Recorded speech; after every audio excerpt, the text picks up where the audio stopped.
kapatid, sa tiyan ng baboy.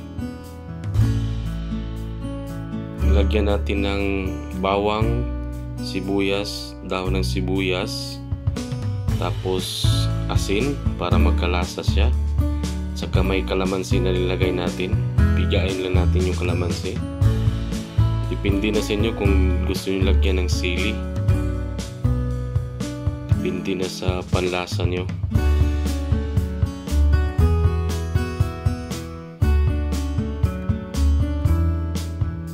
Tapos nilagyan natin ng kunting seasoning para magkalasa talaga yung ating lechon. Tsaka nilagyan din natin ng kunting soda o Sprite. Hindi yan sponsor. Para sumiksik yung lasa doon sa laman ng baboy.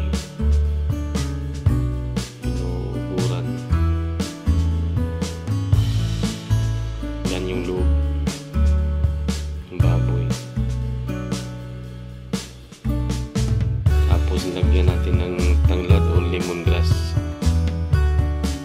para lasang-lasa talaga. Ngayon, ilagay na natin yung ating twist na bisayang manok or native chicken. Ilagay natin sa tiyan ng ating lechon. Yan, isang piraso buo. Isang buong manok na bisaya or native chicken. Nilagay natin sa ilalim ng tiyan. Tsaka magkalasa na yan dahil maraming mga ricado. Tapos tahiin.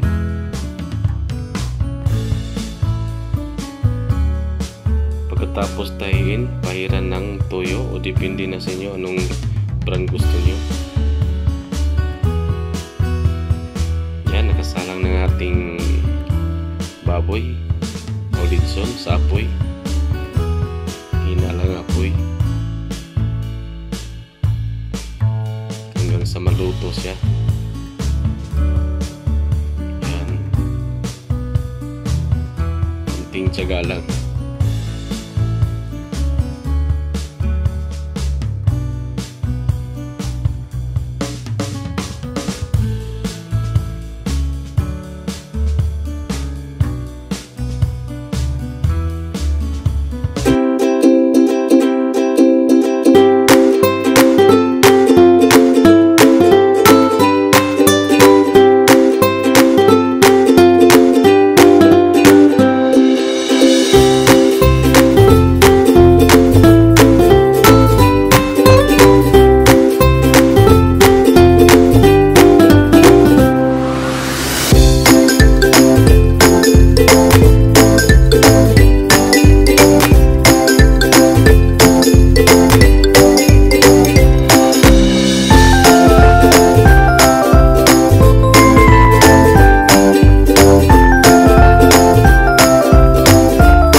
Lechon na may twist tayo na maglagyan natin ng native chicken o bisaya na manok sa ilalim ng tiyan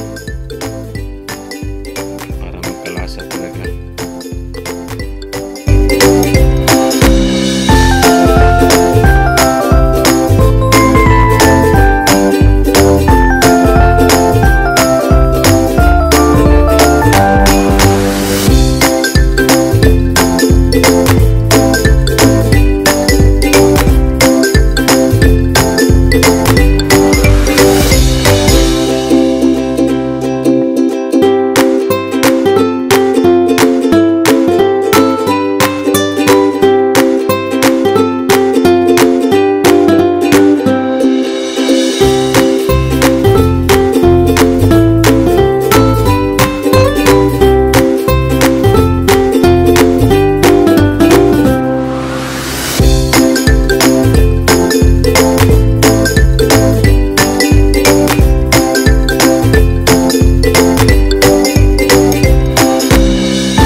Maraming salamat.